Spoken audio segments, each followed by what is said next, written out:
Sino ang mas matalino? Yung doktor natin o ang katawan natin? Meron po kasing nag-PM sa akin, isang kidney patient at ang sabi niya constipated daw siya. Kaya niresetahan po siya ng doktor ng psyllium husk.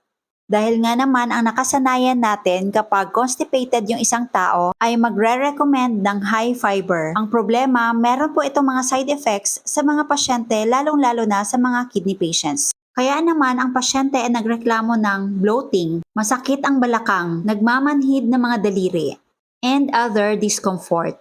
Bakit?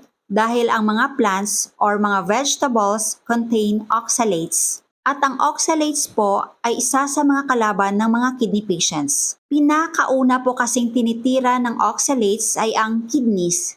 These can cause inflammations, infections, and in the long run, if your blood is flooded with oxalates, hindi lang po kidneys ang nasisira, pati liver, our digestive organ, brain, at sa maniwala kayo sa hindi, even our skin and other internal organs. Kaya kahit po sinabi ng doktor nyo pero kapag ayaw po ng katawan nyo, magbibigay po talaga ito ng mga senyales. Ang tama po na ire-recommend sa isang constipated low-carb practitioner is to add more fat to our diet. Kaya naman, always listen to your body. Tandaan, always consult a well-educated and well-experienced low-carb doctor.